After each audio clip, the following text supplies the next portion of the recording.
Assalamualaikum warahmatullahi wabarakatuh. Perkenalkan, nama saya Sera Pupenas dengan NIM 2002-10-10-6.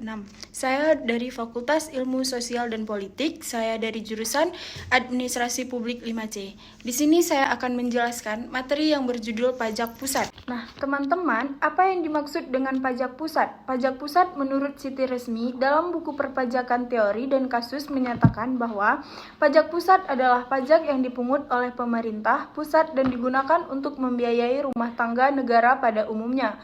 Pajak pusat terdiri dua. Yang pertama yaitu pajak penghasilan atau disebut PPh. PPh itu adalah pajak yang dikenakan kepada orang pribadi atau badan atas penghasilan yang diterima atau diperoleh dalam suatu tahun pajak.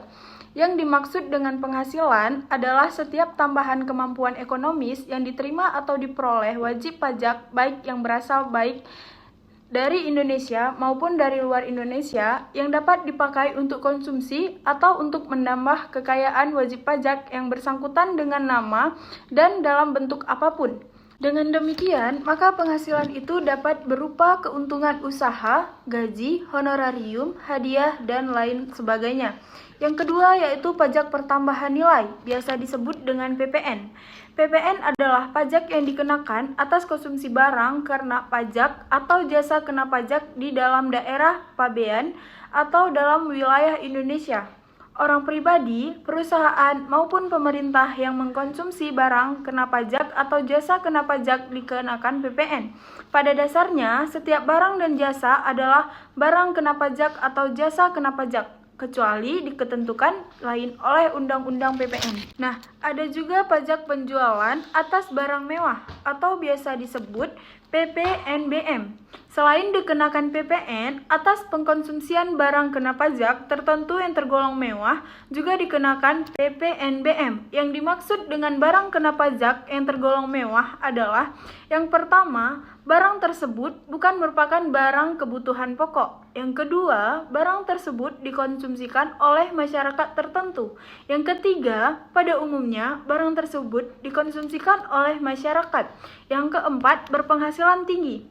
Yang kelima, barang tersebut dikonsumsikan untuk menunjukkan status atau apabila dikonsumsi dapat merusak kesehatan dan moral masyarakat, serta mengganggu ketertiban masyarakat. Di sini juga ada bea materai. Bea materai itu adalah pajak yang dikenakan atas pemanfaatan dokumen seperti surat perjanjian, akta notaris, serta kwitansi pembayaran, surat berharga, dan efek yang membuat jumlah uang atau nominal di atas jumlah tersebut sesuai dengan ketentuan.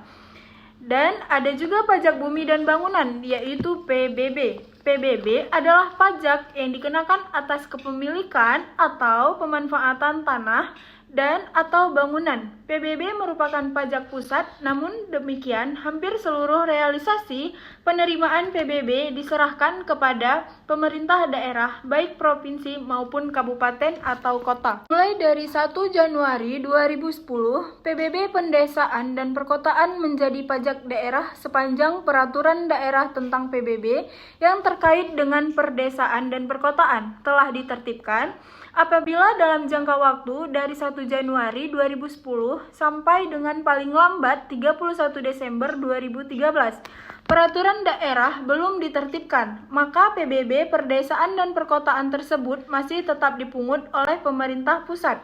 Mulai 1 Januari 2014, PBB pendesaan dan perkotaan merupakan pajak daerah. Untuk PBB perkebunan, perhutanan, pertambangan masih tetap merupakan pajak pusat.